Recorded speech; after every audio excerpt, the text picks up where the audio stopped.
Hello students, in this video we'll discuss how to find the surface area of a parameterized surface. If we're given a parameterized surface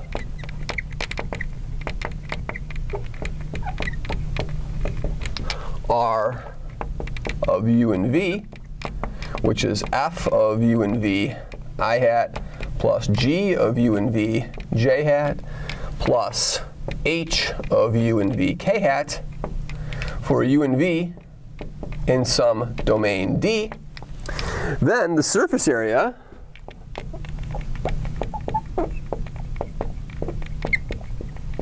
of the surface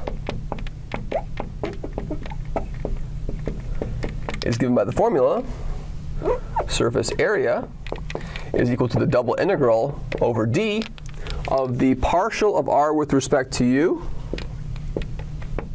cross the partial of R with respect to v, the length of this vector du dv.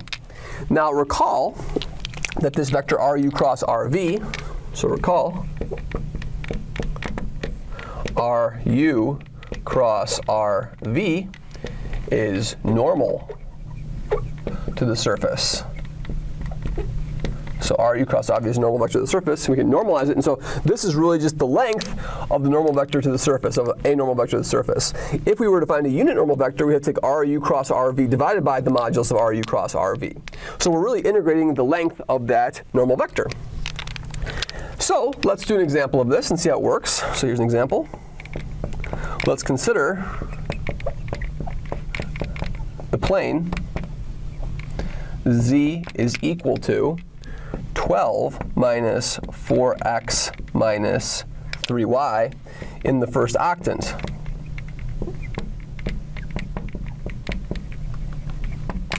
Let's find the surface area.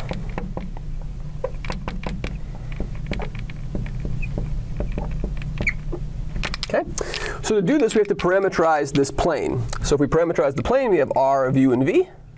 For planes, we can let the x be equal to u, the y be equal to v, and then the z will be 12 minus 4x, but x is equal to u, so I put a 4u over here, minus 3 times y, so minus 3v. And now the question becomes, what is this domain? What's the domain on which this parameterization lives? And so if we plot this plane, we can see exactly what it is. So here's the x, y, z. There's the z, there's the y, and there's the x.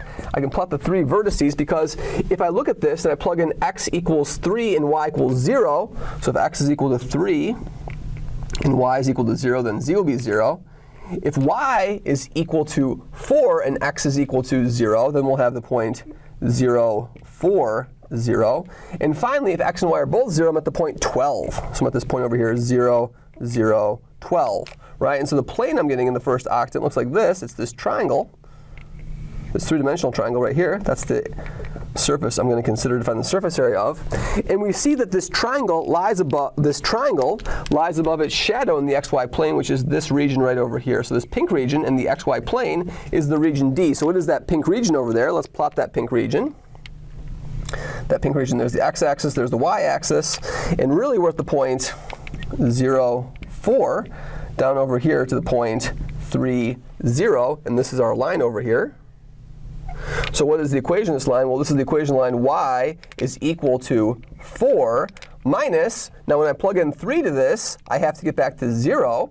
So I'm going to have a 4 over 3x. So that's the equation of that line right there, and that gives me my y limits of integration. Now let's continue and find ru and rv. So if this is our parameterization, what's ru going to be? So ru is going to be 1, 0, and then negative 4. rv is going to be 0, 1, negative 3. 0, 1, negative 3.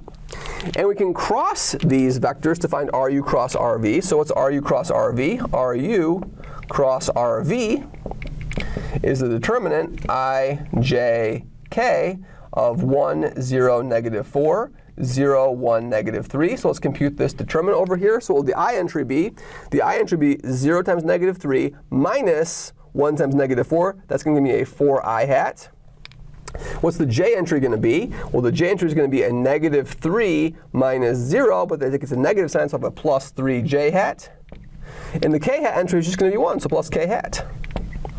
So we can find the length of this vector, so hence the length of RU cross RV is going to be equal to what? It's going to be the square root of 16, that's 4 squared, plus 9, that's 3 squared, plus 1, that's 1 squared. So we have the square root of 26 is the length of this. And so now what our surface area is, is just going to be equal to the double integral over this region over here, d, that's my parameterization region, of d, of this modulus, which just happens to be a constant, square root 26, and then du dv. And so what this will give me is since there's no functions to integrate over here, this will just give me the square root of 26 times the area of d. So that's going to be root 26 times what? Well, what's the area of this triangle? The height of this triangle is 4, and the base is going to be 3. So base times height is 12. Half of base times height is going to be 6. So multiply this by 6 to get the area of d, and that is the surface area of this triangle, which represents the part of that plane in the first octant. Thank you very much.